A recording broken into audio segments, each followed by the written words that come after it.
just before 2 o'clock. I'm here in Cambridge in the UK.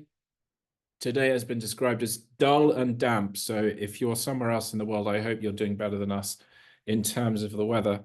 South Florida, I imagine, Egypt, yeah, you guys are probably doing a little better than us in terms of the weather. Okay, brilliant. We have had a lot of people join this webinar, register for this webinar, almost 500 people in total. We had 100 or so this morning. I think we've got even more this afternoon. So it's really exciting that you have registered and you are joining live. I am talking today about planning our TOK course for 2024 to 2025.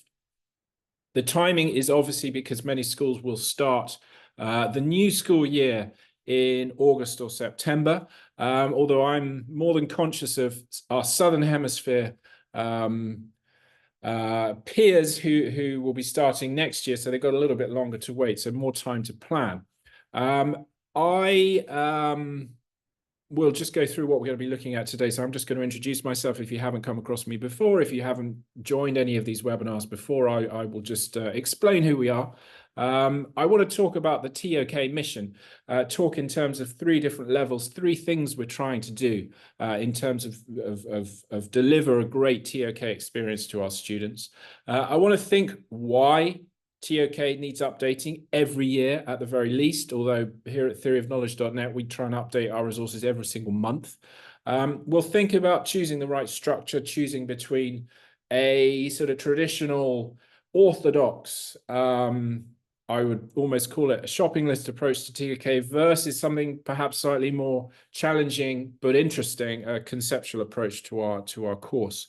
I want to think about some consideration points that we need to factor in before we plan our course and start designing our lessons. Then I'd like to show you how we're going to do it. So I hope this doesn't come across too much as a sales pitch, but inevitably how I think TOK should be done, and the ideas I offer on that are, of course, how we actually do it at theoryofknowledge.net. So I will show you our new big questions, which is our framework for delivering the course. I will show you an example of a BQ lesson. I'll talk about the assessment support that we are giving and suggest that you give. The kind of support that we offer all our schools around the world, and how that will change and improve for 2024 to 2025. And a final talk, a final mention of kind of direct training PD for schools, either online or in person, which we absolutely love and are very, very fortunate in doing at different schools around the world. So that's what we'll look at today. This will last approximately an hour. We might overrun by 10 minutes or so. I will try to give you a little bit of time at the end to send in questions. But of course, if you have anything you want to ask, you can email me at michael@theoryofknowledge.net or use the contact forms on the site. We are easily contactable and we do our best to get back to you quite quickly with responses to whatever questions you might have about TOK. So my name is Michael Dunn. I am an old teacher these days. I've been teaching for ages now. I went to Edinburgh University. I did my teacher training in Exeter in the UK, and began teaching. The first job I had was in 1999, so I've been around for a while. I taught in London for a while. I went out to South America as soon as I could get a ride out there, and I've been yo-yoing between South America and the UK and Europe ever since, working in Colombia, in Peru, and here in the UK. In 2010, I was thrown into TOK as often happens to us, right? We get landed with it. So I'm by training a history teacher. I've also taught film. I've taught politics, geography, lots of humanities courses. And I absolutely loved it the moment I started teaching it. I was a little confused. I didn't really know what I was doing for the first few years, but I eventually found my way, and I absolutely love it. I'm obsessive about it. I think it's the greatest part of the DP, and perhaps the greatest course that exists for high school students. I think it's never been more important, and I think that will probably show the direction of this webinar and where I think you should all be taking it. I more than ever based TOK around the concept of authentic critical thinking. That for me is in some ways synonymous with TOK, but actually, if that's not a contradiction, it goes beyond TOK, because as soon as we look at the key aim of TOK, which I think is authentic critical thinking, we can use that aim and extend it way beyond TOK for students who are younger than the DP students, even down to primary age students, for students who are not doing the DP, for students who are doing A levels or AP or whatever other programs you run in your school. Everyone can get involved in authentic critical thinking. And when you talk to teachers sometimes about TOK, they get turned off and they think this is a strange, weird, esoteric course. They're wrong, of course, but that's the perception. As soon as you start talking about critical thinking and our brand of it, authentic critical thinking, they start thinking, okay, yeah, I do that. I would like to do that. Tell me more. So I find that that's a sort of profitable way of getting people on board. I will explain more about that as we proceed through this webinar. We design classroom-ready lesson resources. The key way we do it, the big thing that we are known for are our big question lessons. The big question framework has gone from being 8 big questions, conceptual question-driven units for TOK, down to 6 big questions, and now for 2024 to 25. I've shaved another big question off, so it's now 5 big questions, which I'll talk about in a second. We also offer more orthodox lessons based on the areas of knowledge and the themes. These are the classic lessons, and we even have another course called the Disruptive Ideas course. Every month, in addition to these big lessons, we create 15 mini lessons that we send out in a newsletter. And these are designed both for TOK teachers and for non-TOK, just ordinary DP teachers, because what we want to do is put TOK into every classroom. We want everyone involved. And when I say everyone, I don't just mean other teachers. I also mean parents. I also mean students who are not yet doing TOK. I cannot emphasize too much how important we think TOK is, and for everyone to get involved. So we produce a lot of resources to give you a lot of options on how to spread the TOK message.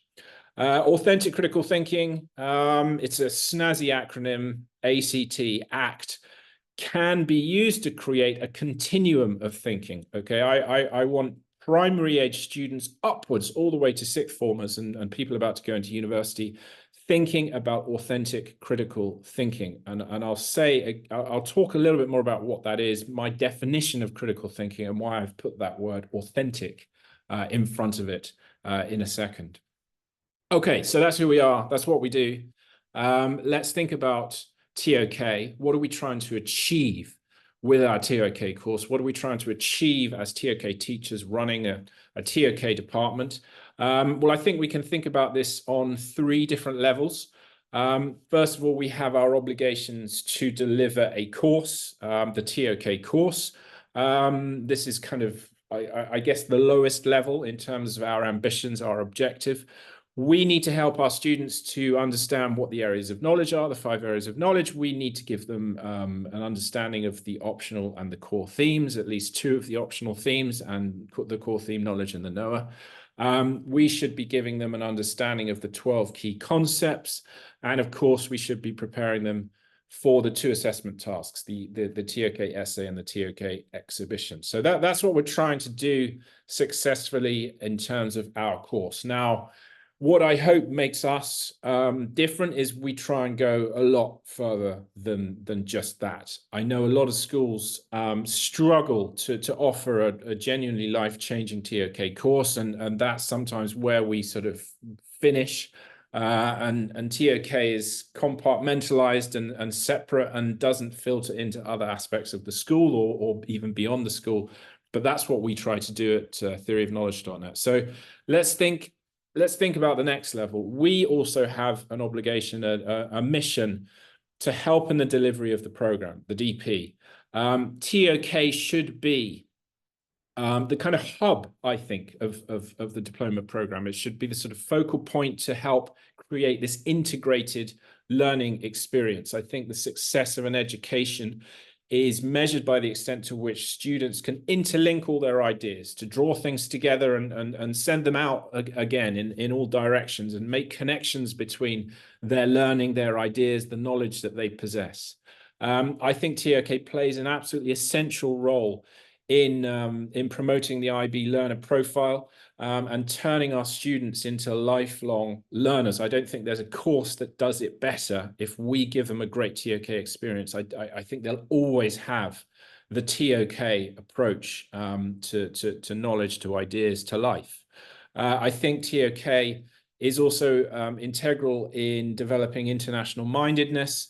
And of course, perspectives, which is such a key part of the DP, is absolutely at the heart of what we do in TOK. And I think, of course, all of this has a pragmatic element to it, which is to get our students into university. I think parents are obsessed by that and probably to an unhealthy level, but there we are. How is this going to help my child get into university? Well, I think TOK is the thing that helps to strengthen their university profiles. It gives them a unique edge that students in other programs simply don't have.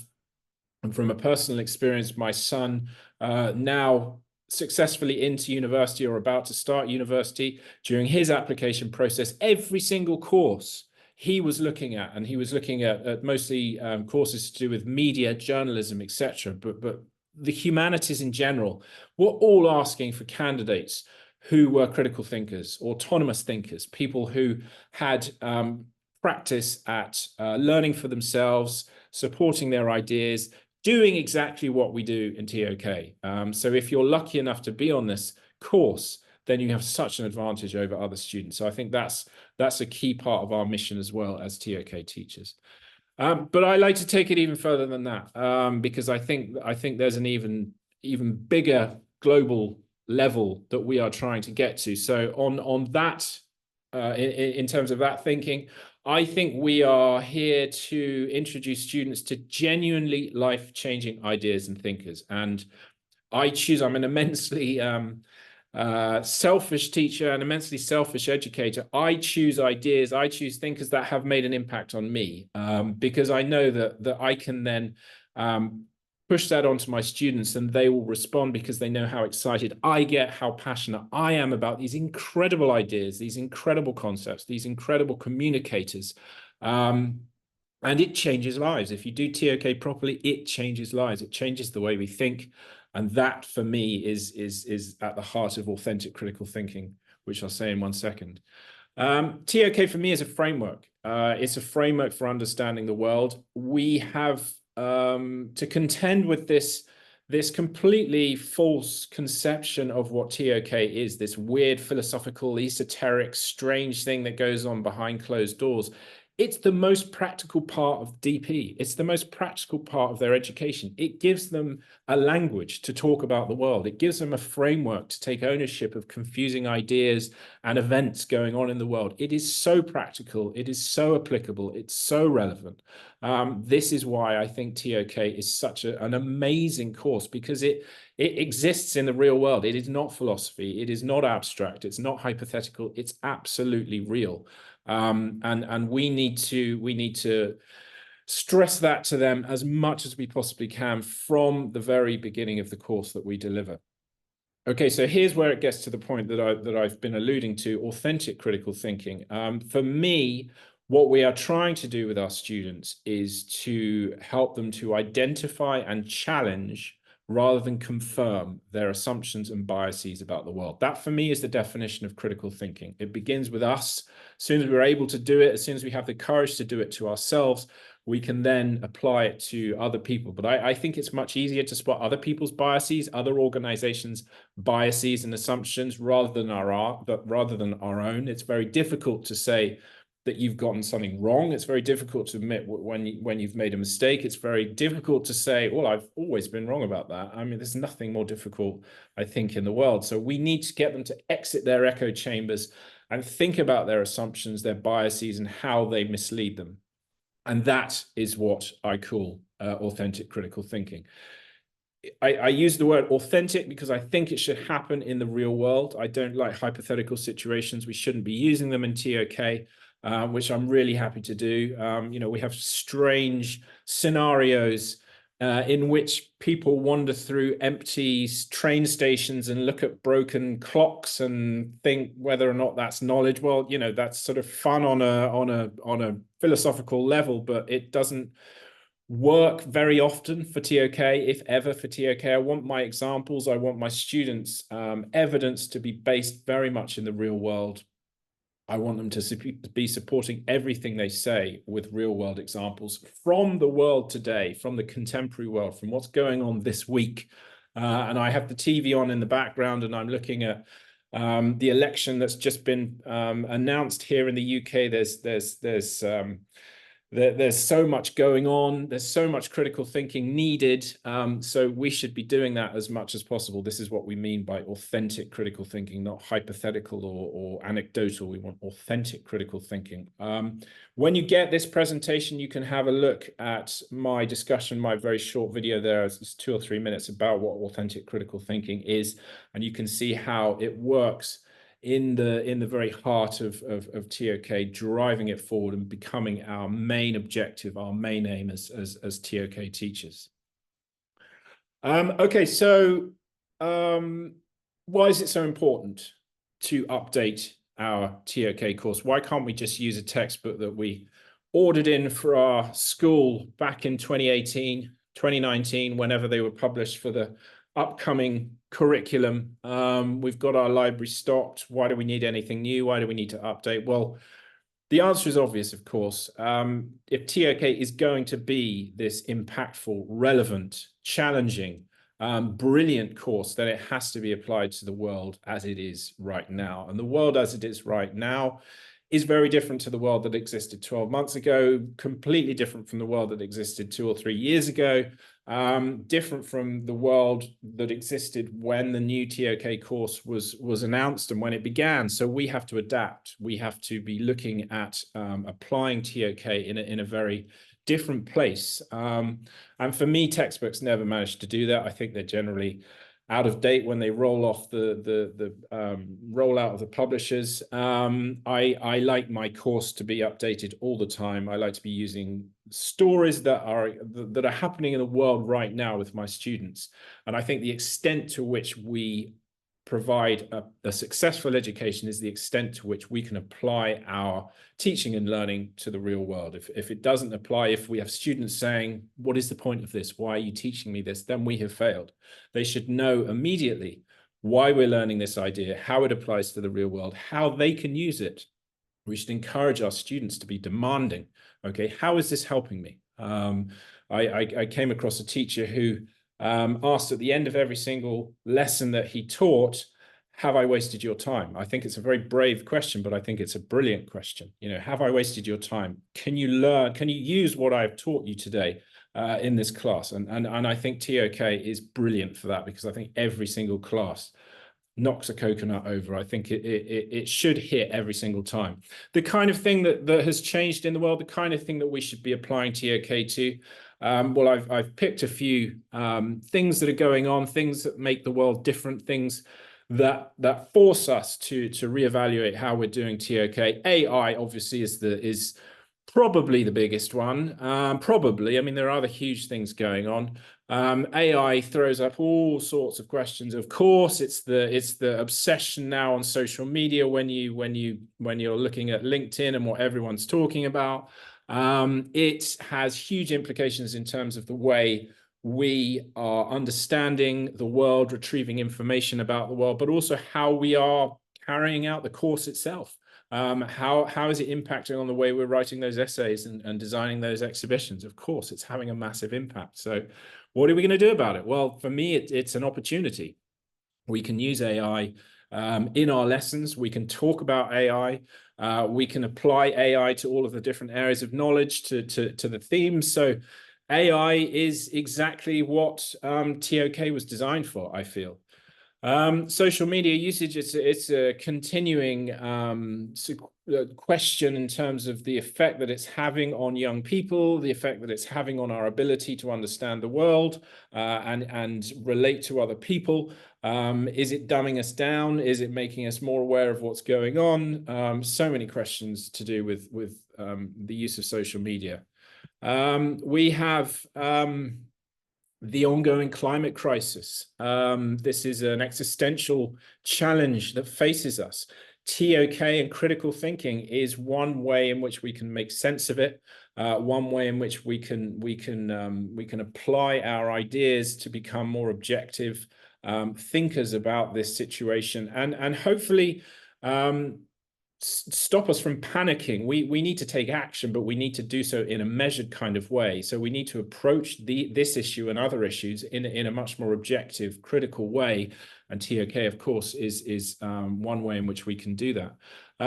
The world arguably has never been so politically polarized, not just in the States, not just here in the UK. We have seemingly completely irreparable political landscapes out there in which people don't seem able to debate with each other anymore and fear each other's opinions and oppose each other to the point of violence. So how do we make sense of this? Well, again, we need to approach it critically. We need to approach it in a measured way.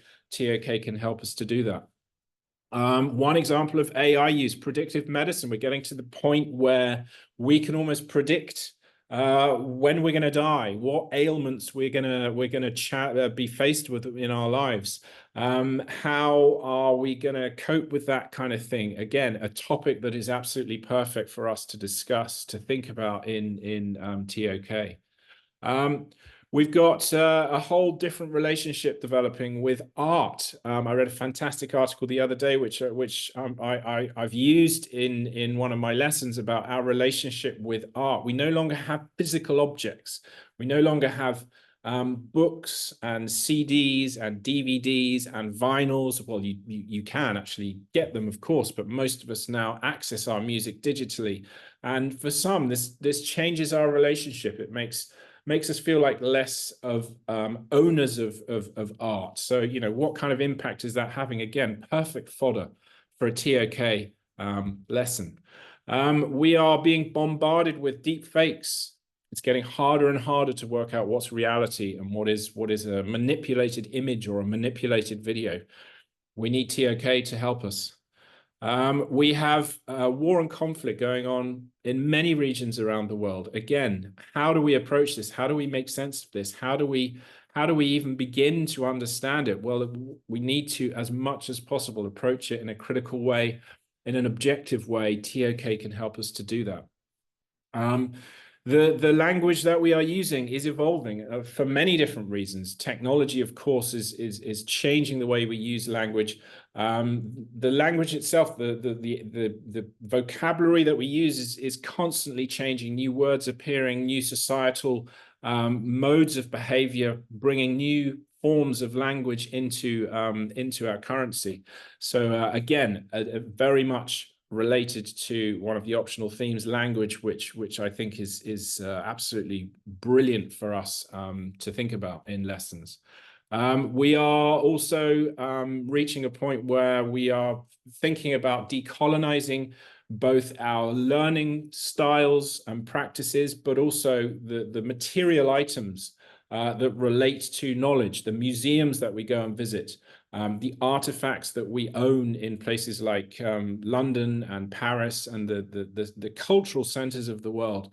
Again, something that we can consider in TOK. So I've picked out, some of the big things going on. These are just some of them. I've designed lessons around all of these topics. I've used TOK to explore all of these things. It has helped me personally to make more sense of them, to go into them more deeply, to go beyond the headlines, and help students to take ownership of what's behind these events. So for these reasons, we need to ensure that our TOK course evolves and changes and keeps up with what's going on out there. Okay, so this takes us to some thoughts on how to structure your course. If we agree that we need changes to our course, if we agree that we have to update our course and keep it keeping pace with what's going on in the world, how do we structure our course? What's our sort of first thought on the shape that it's going to take overall? Well, again, I seem to be obsessed with threes, but there we go. 3 different suggestions on how to do this. First of all, I think if you're new to TOK, if you're a little bit nervous about TOK, you probably instinctively go with the standard way of structuring your course, the classic way I would call it, which is to organize your units via the areas of knowledge, history, the arts, natural sciences, etc., and the optional themes. And you create a unit for each one, and you go through them in a kind of shopping list way. This is a coherent way of organizing your course. It's a safe way of organizing your course. It's how things are laid out in most of the textbooks. And at the end of it, it also allows your students to be able to pick and choose which themes they might use for the exhibition commentary and the areas of knowledge that they could draw on for their choice of TOK essay. So there's a lot to be said for it. For me, however, I mean, and this is where I began as a TOK teacher. For me, I began to see problems with this when it came to doing the essay, when I gave out the prescribed titles, and students kind of looked blankly at these questions because they were nothing like what I'd been doing in the weeks of history and the weeks of reason and the weeks of sense perception when it was back in the days of ways of knowing. And I thought, I'm sure I could have created a situation where they felt more comfortable with these prescribed titles, and how could I do that? And I began to plan backwards from lots of the prescribed titles, the different years of prescribed titles. I looked through all of them and planned back and came up with a more conceptual approach, which were the big questions. So I personally much prefer doing my structure, organizing my structure around questions. We call them the big questions. And for me, that gives a variety of benefits compared to the classic way of doing TOK. First of all, I find it more engaging. I think having a question driving your unit instantly gets students engaged and instantly puts their sort of thinking into gear. When they're given a question, you can't help but respond to the question. You might not know what the answer is, you might be slightly confused by it, but you have an instant engagement rather than just see language or history, which is much more static and not as interactive. I think having a question-based unit, a more conceptual approach, gives a more realistic representation of the nature of knowledge. I think knowledge overlaps, it's messy, it spills into other areas. I don't think it can be compartmentalized very cleanly. I don't think we should take this sort of discrete approach to knowledge. So I prefer to explore my units via a combination of the themes and the areas of knowledge. Probably the biggest reason, though, for having a big question approach to structuring my course is that it is much better for integration. As I've said, I want everyone involved with TOK. I want non-TOK teachers teaching TOK. When you have questions driving your units, everyone can answer them. Okay, so any teacher can answer a question on how does new knowledge appear. Any teacher can answer a question on how our perspectives shape the way we look at the world. Whereas if you have a unit title which is history, instantly you're excluding the vast majority of teachers in the school from getting involved. So at any point during the course with a question-based approach, you can get everyone in your school involved. I also think, as I've said, these questions, conceptual approaches is a better way of preparing them for the prescribed titles, for the 35 IA prompts for the exhibition. So I think it's better for the assessments as well. I suggest this third way just as a sort of more left field approach to designing your course. You could also design a TOK course based on a series of case studies. Bring in your TOK learning directly in the real world. This would be an engaging way of doing it. It would show immediately the relevancy of TOK, how practical the course is, how useful the language is, And this would give students plenty of examples to support discussions in their essays, in their exhibitions. I should say I've never done it like this. I'd quite like to. I'd quite like to hear if people do it like that. But we do have lots of resources on the theoryofknowledge.net site that you could use for this. There's one resource called Investigating Issues, which looks at about 150 different issues, links them all to the TOK course, gives you some language to use to explore them. So we do have resources you could use if you wanted to go this way. But for me, the middle option is my option. Big question, conceptual approach to the course, with plenty of real life situations driving the lesson. So that's my preference for doing it. I've used the classic approach, but I feel like I've moved on a little bit from there, and I found more success with the conceptual approach, the big questions. Having said that, it depends on your team behind you. It depends on your students. It depends on what you're used to. It depends on, absolutely everyone should do what they feel comfortable doing. And you find the way that works for you. As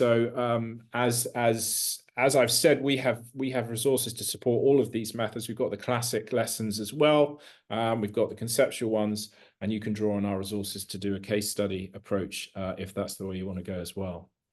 Okay, so this brings us to our course. Then I've made the case for a conceptual approach to the TOK course.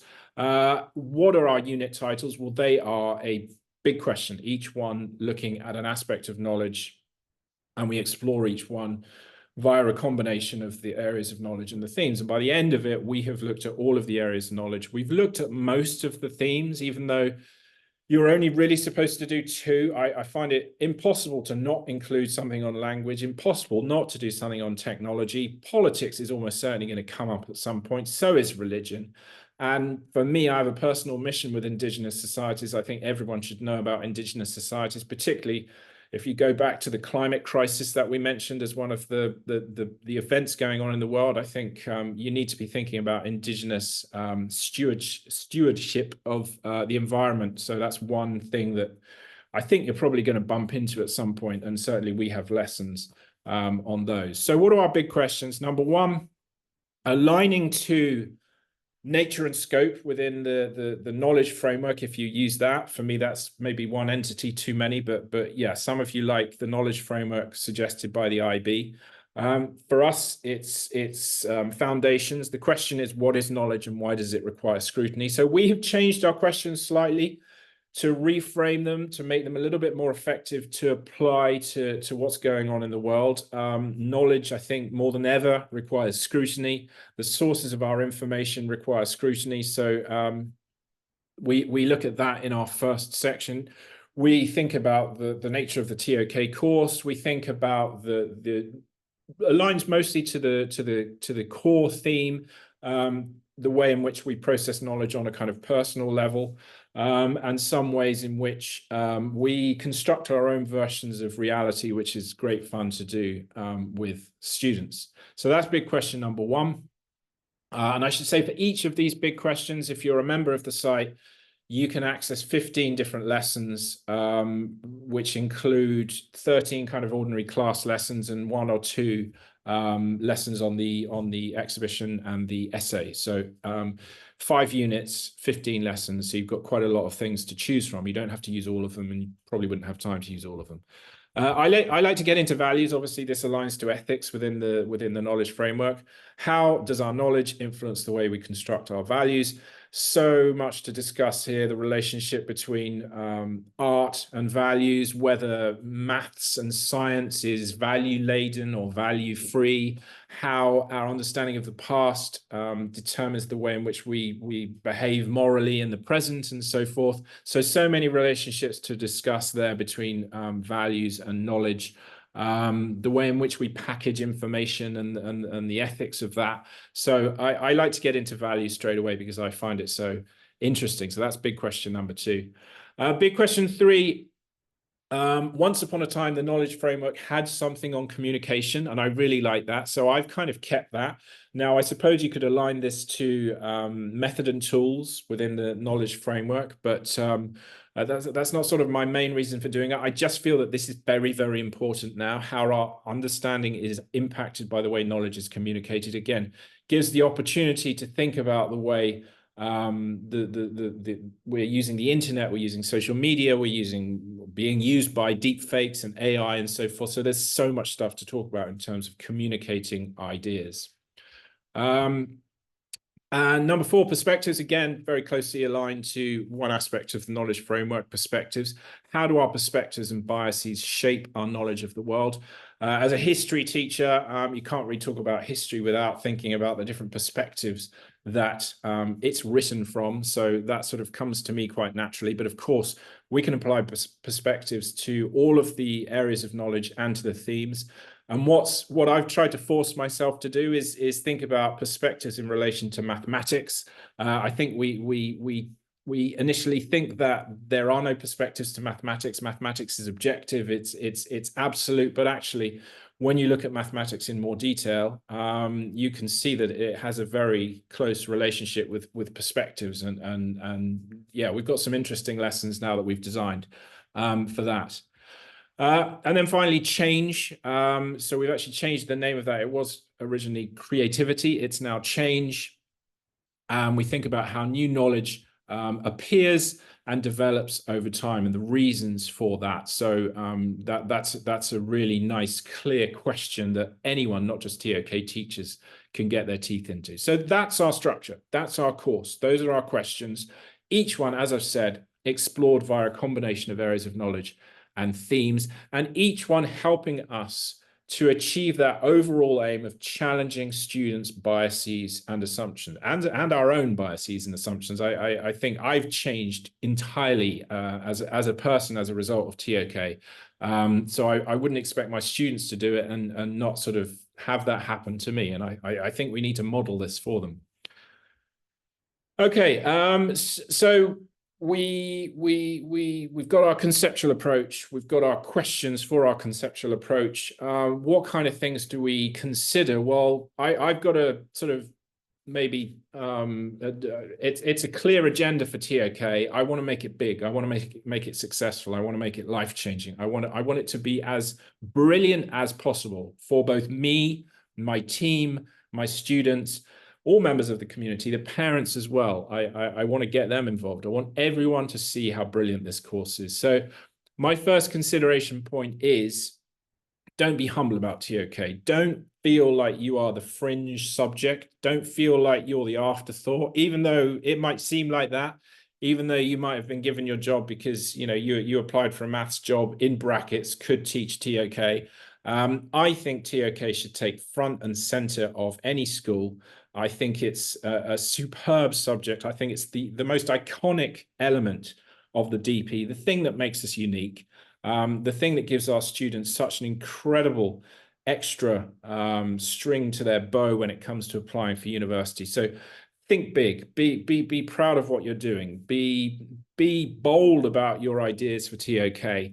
Really sort of bear in mind that you are changing lives, you are offering an incredible experience to students. So be arrogant, be really full of yourselves, and don't hold back when it comes to planning and expressing your ideas for TOK. Is such an important subject, and I think the best part of the DP.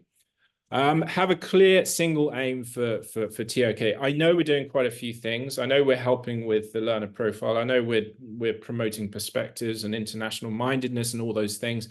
But I like to have this one clear aim for my students. I want you at the end of the course to be able to identify and challenge your biases rather than confirm your biases. I want that to be the aim that I manage to achieve by the end of the course, to develop the skills and the courage for my students basically to say, I got that wrong, for them to exit their echo chambers and be able to view the world from other points of view and other perspectives. So my clear single aim is stated from the very beginning of the course, the very first lesson that I teach them, actually even before TOK, with the pre-TOK resources that we offer. They know what they're trying to do, and so do other teachers, and so does the school community. That's what we are all about in TOK. Remember this, because I think we sometimes forget it, and I think this sometimes contributes to nerves of people who are coming to TOK for the first time. We are not here as TOK teachers to deliver a huge amount of new content to our students, which then gets examined in a public exam, and you go through a kind of tick box approach to what they should know. It's about, as the IB themselves say, rethinking what they already know rather than giving them new knowledge about the world. Now, obviously, they're going to come across new things. They're going to come across new thinkers. They're going to come across new ideas. But those things should be designed to help them rethink what they already know.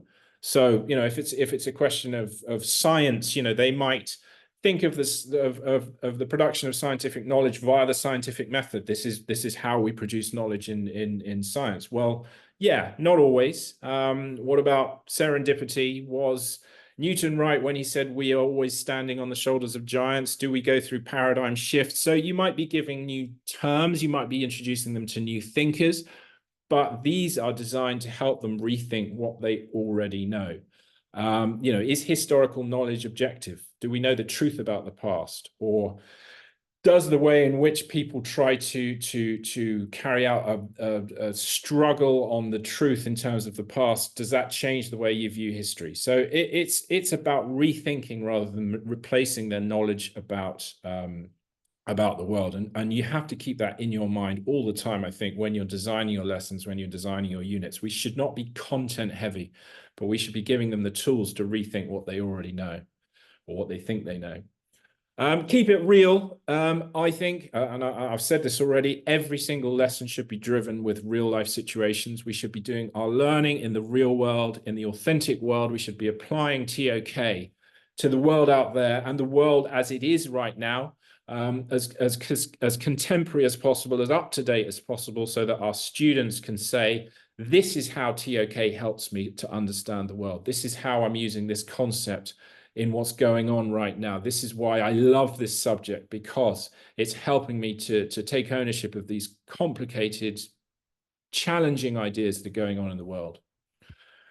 Find inspiration, by which I mean draw inspiration from key thinkers. You know, there are many ideas that I want to get across to my students, but I can't begin to do it as well as the key thinkers out there that I draw on to express ideas, to come up with clear ways of putting it, to just be inspirational to my students. So I really go out of my way to find great thinkers, great not just for the ideas that they have come up with, but the way they can communicate those ideas. So as much as possible, try to be inspired by knowledge heroes, I call them.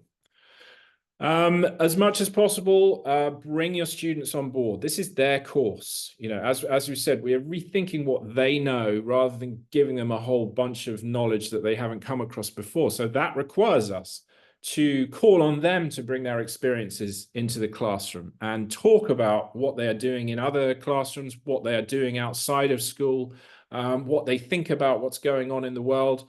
It's a very empowering subject. It's a very enfranchising subject. You know, we want them involved as much as possible. They should be helping you to craft the course. And I learn so much from my students. And it's what I love about teaching, but it's what I love about teaching TOK even more.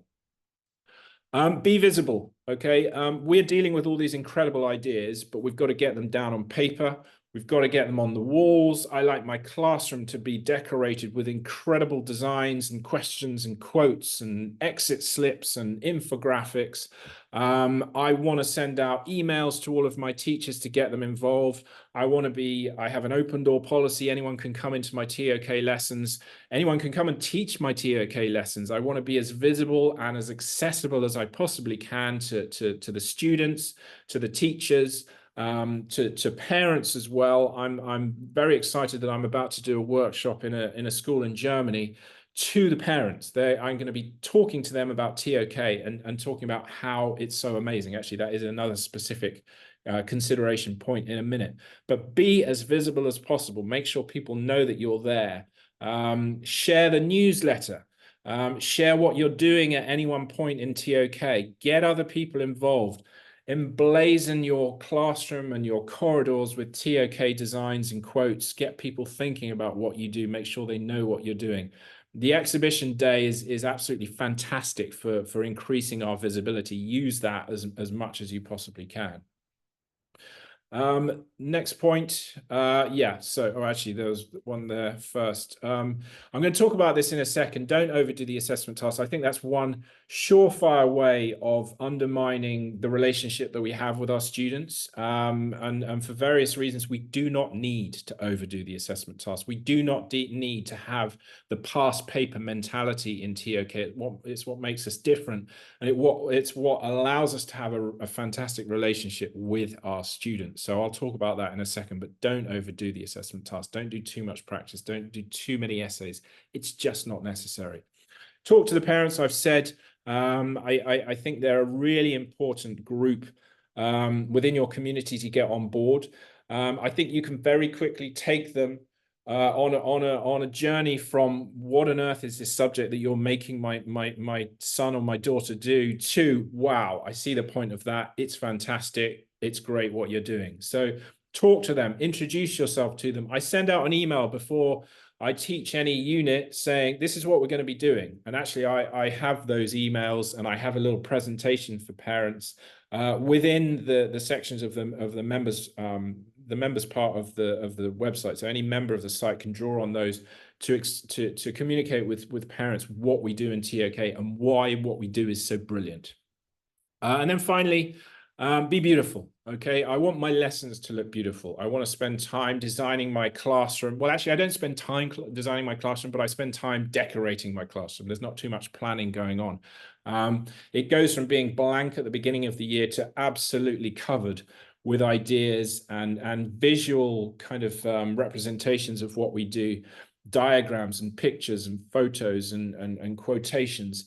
I want to be as visual and as beautiful as possible in terms of what they design, what I design for them, and how we display our work in TOK. So there we are, 10 consideration points before we sort of get into our lesson design. This is what we said we do, right? So the 3 different levels of what we're trying to achieve within the TOK course. Every lesson should be doing this, okay? Every lesson should be helping students take ownership of the TOK course, should be doing all those things to integrate TOK with the rest of the DP and be life-changing. Offer brilliant ideas, offer this framework to help students to understand the world. Every single lesson should be like that. And I'm disappointed with myself if I don't feel I've done that by the end of a lesson. I also want my lessons to be like this. I want them to, again, look beautiful. They appreciate it. If you've really thought about the design of your lesson presentations, if you've really thought about the images that you've chosen or created, they really appreciate it. And it's just something that I like to see myself. I want my lessons to be accessible. And I'm talking here of being cognitively accessible so everyone understands it. And practically accessible. You know, I want to have lessons that I can then post on Google Classroom or whatever it is that you use. I want to have activities for individuals. I want to have activities for pairs. I want to have activities for groups. And I sort of do a diamond shape of, you know, starter going out into the main body of the lesson, then back to the exit, which is individual. So they're working in different ways throughout all of my classes. I want to have a measurable learning objective. So by the end of the class, I can actually say, yes, we have achieved that learning objective or not quite. We haven't quite got there. I want to have at least one task that I can offer feedback on. Now I have an exit task, which I have. I've got a document that you can use to provide quick feedback on every single exit question from all of the class or all of the lessons on the site. But there's normally also an activity that requires slightly more feedback that you can use. I also want plenty of links to the other resources on the site, links to the wider BQ units. And these days, in every single lesson, I want to have the option to use AI tools, ChatGPT, or whatever it is, to create some incredible things. We can use them to create marvelous kind of role plays and interviews and videos, and you can do so much stuff with AI tools. So in short, I want to create our best ever teaching and learning resource for TOK. That's what I want to offer members of the site for 2024 to 2025. And I think we are there. I think we've done it.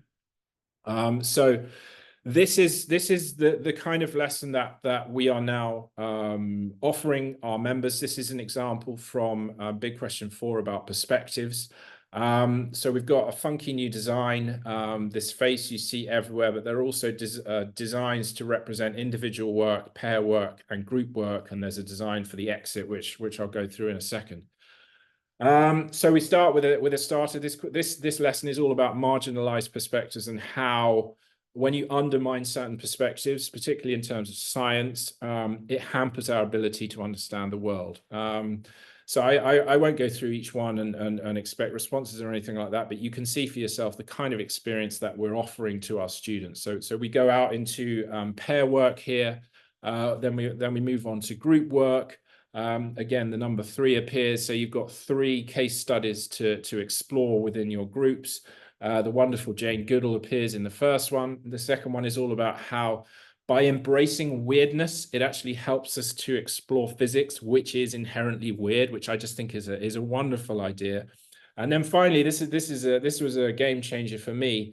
Someone arguing that the concept of science as being objective is actually outdated, and it actually arguably relates to the sort of the use of power in order to suppress certain perspectives when it comes to science.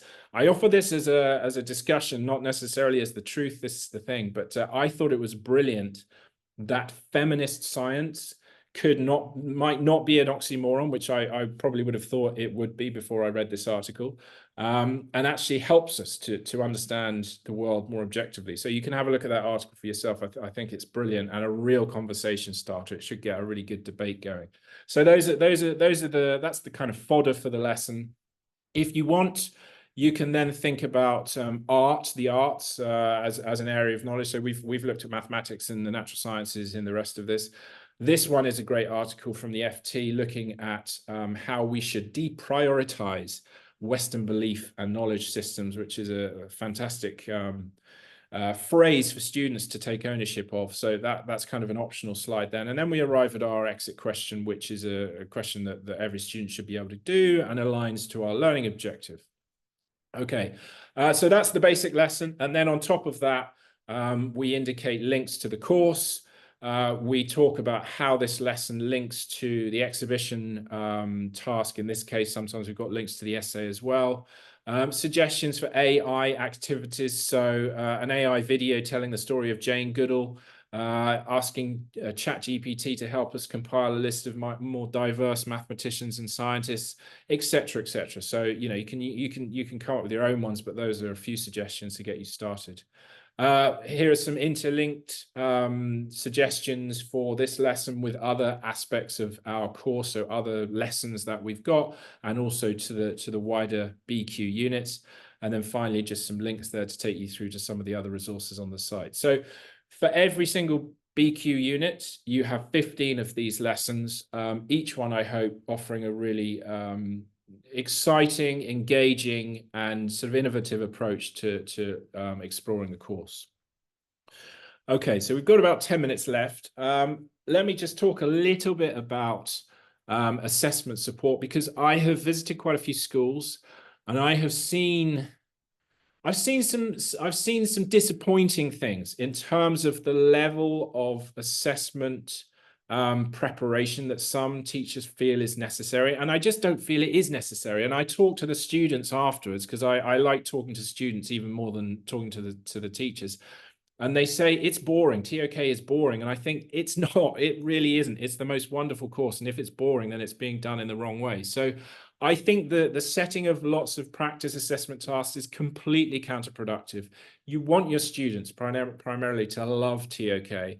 And there's nothing that's going to undermine that ambition by making them write practice essay after practice essay. You just don't need to do it. There's a much more intelligent way of doing it. There's a smarter way of doing it. And that, I would suggest, is identifying the skills that we are trying to develop and developing those skills in other ways. Now, I think it's necessary for them to do at least one practice, but that's it. Everything else can be developed via other activities, via more interesting ways, via conversations. And here's the really important thing to bear in mind. Your 3 interactions, certainly when it comes to the essay, is an amazing opportunity to help your students on a one-to-one level. So if you spent hours and hours making them write practice essays and spending hours and hours marking them yourself, it's pretty much a waste of time, because during those 3 interactions, you're going to be working alongside them. You're going to be seeing what they're doing, and you're going to be able to give them such a lot of support that you'll think, well, I really did waste my time doing all those things. So, they need a basic understanding, of course, of what the assessments are. They need a little bit of practice, but then you should be developing all those skills in other ways, in exciting ways, in creative ways, in ways that will get the students on board rather than turn them off this wonderful, wonderful course. Okay, so what does that look like? Well, for me, for the essay, we're looking at 5 different assessment targets: making links to TOK, understanding perspectives, offering an effective argument, keeping discussions relevant, considering implications. All of those things you can do in a more interesting way than making them write an essay. All of those things you can do talking to them, getting around in the classroom, discussing things, giving them feedback on their little exit tasks. Giving them feedback on other activities that they do. So, as much as possible, we try to develop those skills via other activities, not just a practice essay, because it's just not necessary. And you don't have time either. You've got so much to get through, so many wonderful people to introduce your students to. So that's why I would say, just please don't do it. Your students don't want you to do it, and it makes your job more boring as well. So don't overdo the assessment tasks. I do with my students now. I did do a TOK journal. I find that too time consuming. So now it's a TOK Padlet, which just helps them understand how to make links between TOK, the areas of knowledge, and the real world, helps them understand perspectives. We do an essay plan, which is a very cut down version of an essay, excuse me. And then in the final essay, we're adding implications of arguments to what they're doing, and you're watching them do that via the 3 different interactions.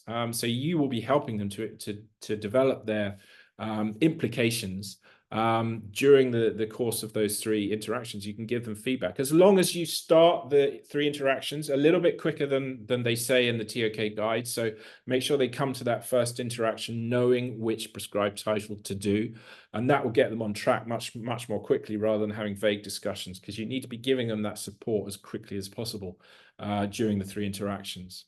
And for the exhibition, I think the exhibition breaks down into those 4 targets: interlinking ideas, justifying ideas, using evidence, identifying a clear real world context. Again, this is something we can develop, we can help with via other activities in the classroom. So I do suggest 1 practice exhibition. I was previously suggesting 2 in the previous 6 big question framework. I don't think there's time to do that. So you'll find a lesson now introducing the practice exhibition, giving 2 lists of objects, and they can either do a practice exhibition based on 1 object or a practice exhibition based on 2 objects. That's kind of up to you. And this is what you're sort of using it to develop. Those are the skills, and then you move on to the final exhibition. Again, you can give lots of help with the final exhibition. 1 set of written comments, but plenty of guidance within the classroom. They should be coming to you and asking you plenty of questions, but you can help them a lot. And I think we should be doing that in the final sort of scenario, the final example, rather than giving them loads and loads of onerous sort of practice tasks beforehand. Okay, so just a very quick look at all of the resources that we now offer. So I've gone through the Classroom Ready courses, all of the lessons, the BQ lessons and the classic lessons. I think I've mentioned the mini lessons as well. So members of the site, this is going to sound like a sales pitch now, so maybe turn off and go somewhere else. But I'm just going to talk about what support that we give our members. Free users as well have plenty of things to draw on the site, but obviously members are the ones that we really help with lots and lots of classroom resources. Every month you get a newsletter with 15 mini lessons and 5 quick stories. What we are really big on, as I've said, integration resources. I want everyone to be teaching TOK. I want to make TOK as exciting as possible and as approachable as possible for everyone, no matter what your level of experience is with the course. I am in the process of designing some exciting essay and exhibition AI tools. It's taking me a lot longer than I thought. I thought it would be a lot easier, but I'm getting there, and they should be ready for the start of the new year in August or September. And there are a whole bunch of sort of fun extra TOK resources, such as filmography. I'm a huge movie fan, so whenever I see a movie, I think, oh, I could use that in TOK. And so I've actually designed a resource that does that with 50 different movies on and how they might be used within a TOK context. And this is what we are trying to do. I've said this already. I want all students to be doing TOK. And I know in some schools that offer other programs alongside the DP, they do this, they make them do TOK. And it doesn't always work. In fact, it very rarely works because there's so much resentment doing this course that they don't need to do.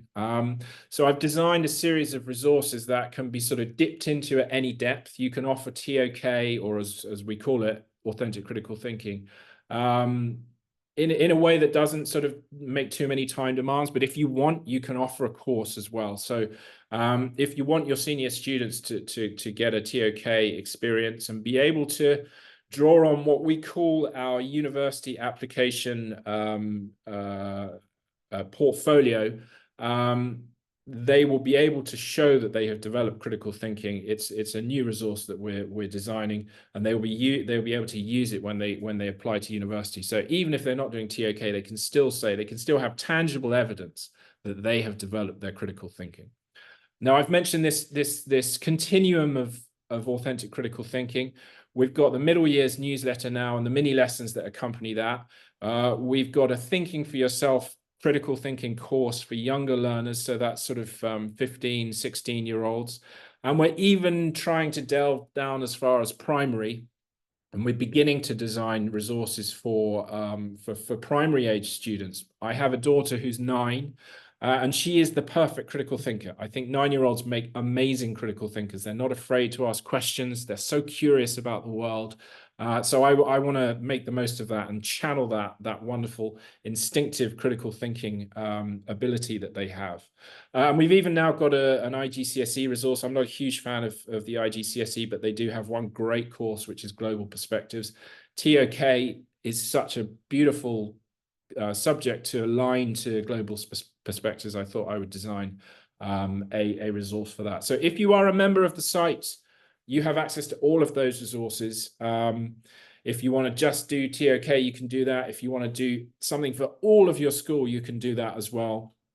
And that's what you get as a member of the site. So if you want information about any of those things, then do send me an email, get in touch, and I can go into a little more detail and even meet you online for a conversation about how these things work and how you can use them and how you can access them. So this kind of demonstrates the continuum of critical thinking. So we go from primary to middle, and then the sort of alternative pathways at the end. Either you're doing the IB diploma, in which case you'll do TOK, or now you might be going on to AP or A level, and you can use alternative resources for students. It's not branded with TOK or the IB or the essay or the exhibition. Instead, as I've said, we have the final product of the portfolio, in which they choose different pieces of work. They talk about their own journeys. It's quite personal. as authentic critical thinkers. It's AI robust. It can't be done with ChatGPT just writing it for you. So I think it's a great final product, and it's a great piece of evidence for them to show universities and beyond and turn them into lifelong learners as well. Okay, finally, we love helping schools directly. I am so lucky in that I get invited to schools around the world. This is a picture of me in Istanbul, which is just such an incredible city. I love Istanbul, and I'm very lucky to be going back there again. Later in the year, I'm off to Frankfurt quite soon as well. I've done lots of online workshops for schools in more distant places. So I'm very, very lucky. I get to visit these places. I get to learn from these schools. I get to talk to the students as well as the teachers. And what I'm doing for the first time in a couple of months is doing a workshop for parents, which I'm really looking forward to, because, you know, I've been saying they're the ones to bring on board. And I think we can do a lot more with parents and convince them that TOK is a huge asset, not this onerous extra course that their students have to do. I think it's brilliant, and I think it's a wonderful aspect of what your school offers to people. So if you would like me in some way to help you make TOK amazing, to help convince your students that it is worth doing, to help bring your other teachers on board, then that's the kind of thing we love to do, either in person or online. And if you don't want any of that, you don't want to pay me any money, that's absolutely fine. Here's something for free. I'll be doing another webinar, and actually I'm going to be doing more webinars. I like doing these free webinars. Next month at the end of June, some of you will be off on holiday, I am sure. But like with this one, it will be videoed, so you can register for it anyway. How to market your school with TOK. So I'll be talking specifically about why TOK should be put front and center of your school, how it can be used to attract new parents to come to your school. More important than that, though, how it can be used to reassure your present parents that what you do is brilliant, and how TOK is helping their children. So I'll be talking about all of those kind of things on the 28th of June. You can register here. As I say, it's a free webinar. Okay, get in touch if you have any questions, if you want more information about our memberships, if you want to talk about how to use our resources to deliver the TOK course. So michael@theoryofknowledge.net. I'm very easy to contact. I'm pretty good at getting back to people who write to me. I will do my best. Certainly if you've attended this webinar, I will keep an eye out for any emails that come my way. I've already had quite a few from the morning session. So please do get in touch. If you want a quick link to joining us and becoming a member of the site, you can follow that link there. If you want me to give you a bit more information before you do that, then that's fine. Our prices have gone up because we are offering so much more. But I know that prices have increased significantly. If you have budget concerns, please write to me. Please talk to me. We will find you a membership price that will work and still give your whole school access to all of our resources. Okay, that's it. That's the webinar. I hope it wasn't too sales pitchy, but as I say, inevitably, what I like to do in TOK is what we offer on the site. So inevitably, I'm going to be talking about our resources. If you have any questions, I can sit here for another 10 minutes or so and just take them.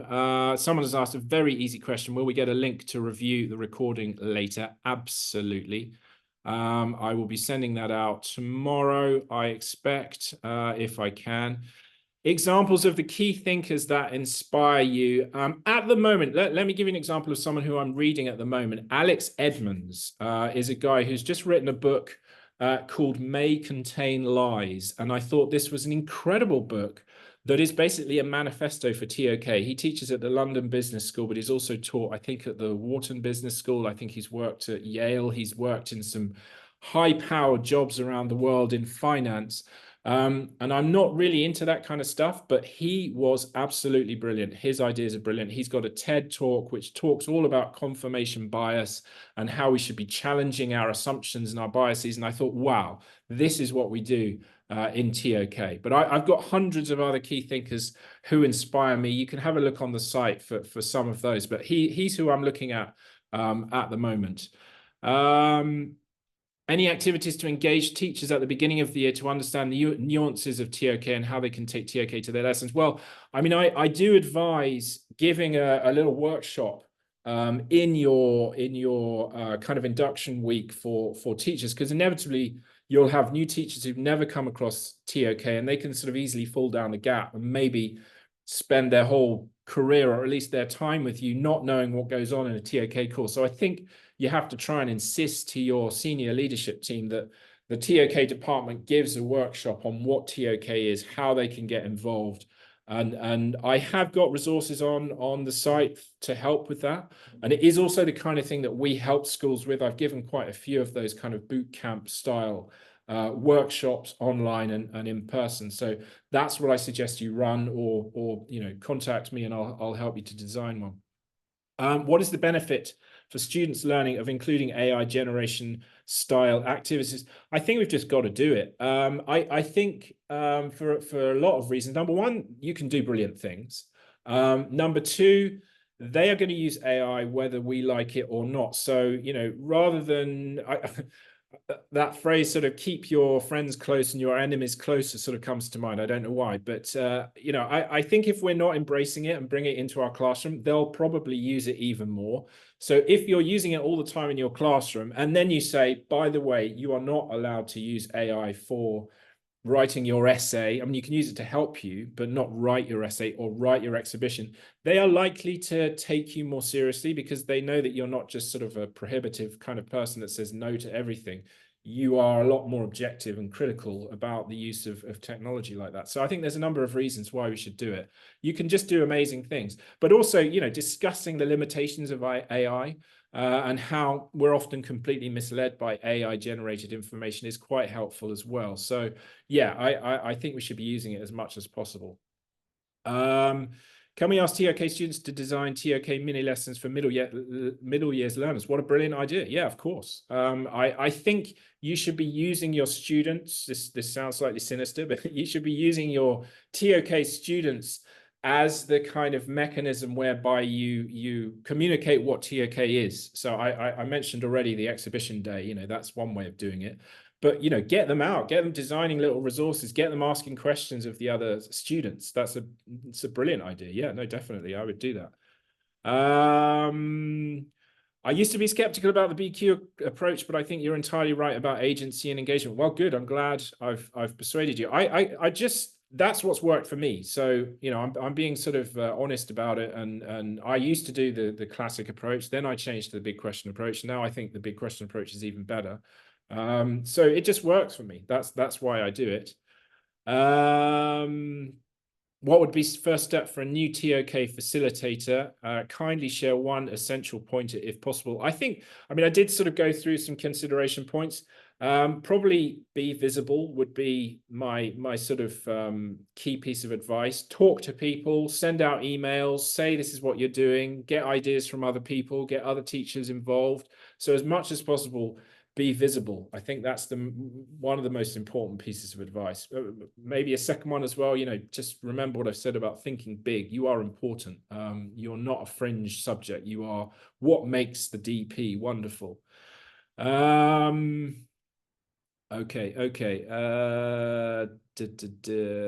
Someone is saying, what certificates, courses, degrees you think would make me a better TOK teacher? That's hard to say, really, because it's not philosophy. Some people would say, well, go and do a philosophy degree, and I get philosophy graduates coming to me saying, can I be involved in your in TOK? Can I teach with you? Can I help you with the site? And I love philosophy, and I respect people who have done philosophy degrees, but that doesn't give you any extra help really when it comes to TOK than other subjects, apart from maybe sort of showing that you are willing and able and keen to ask questions about the world. I don't know. No, I would just be delving into the world and reading as many media sources as possible. We work with the Financial Times and the Conversation, which I think are two fantastic resources that you can use. Um, but yeah, TOK can latch onto anything. A history degree would be fantastic preparation for teaching TOK. That's what I did, and I think history and critical thinking go hand in hand. Can we include foreign films in our TOK? Well, of course, yes, definitely. And I hope I have included some of those in my filmography. A word on collaborative planning. Well, one piece of advice would be to get as many perspectives as possible. It's great if you have a TOK team where there's a mathematician, a scientist, an artist, a historian. I have actually been hampered in that myself. I've generally had humanities teachers in my TOK department, although they've been wonderful humanities teachers and very broad-minded and multifaceted. So I haven't suffered too much, but as many different perspectives as possible. How authentic or credible will be the use of ChatGPT for students to use brainstorm? Is it recommended? You've got to be careful. They cannot be using ChatGPT to write their essays for them, but they could be using ChatGPT to source ideas and thinkers. But yeah, I mean, be careful for two reasons. Number one, it can lead you completely astray and give you misinformation. And number two, we could get into the area of plagiarism. So you've got to be careful, and each case will be slightly different. So it's hard to give a sort of generic piece of advice on that. Could you repeat the author and book title that you referenced at the start of the Q&A? Yes, it's called May Contain Lies. Okay, but you'll see this in the recording, so I didn't really need to repeat that. Studying sociology has been useful in my thinking about knowledge and perspective. I can see that. I've got friends who are anthropologists who I think maybe that would be the course for me if I had to choose any course at university to do now, not necessarily because of TOK, but just for sort of interest's sake, I would probably choose anthropology. I just find it such a fascinating subject. Okay, cool. I've got some other some positive things there from you. Thank you very much for all that feedback. I will have a look through this again, and if I think anything needs a longer response, I will try and give it a longer response. Someone's saying it's sunny and warm, which is a good comment. Brilliant. Okay, thank you very much. I'm getting lots of very positive things on there, which is really nice to hear. I hope I haven't wasted your time, as one teacher used to say. I hope this has been worth your while. And I hope everything I've said is applicable in the classroom. Get in touch if you want any more information, and I'll be in touch sending out an email with this recording and with any extra links that I think are necessary. So many thanks for joining me. I hope this was a profitable hour.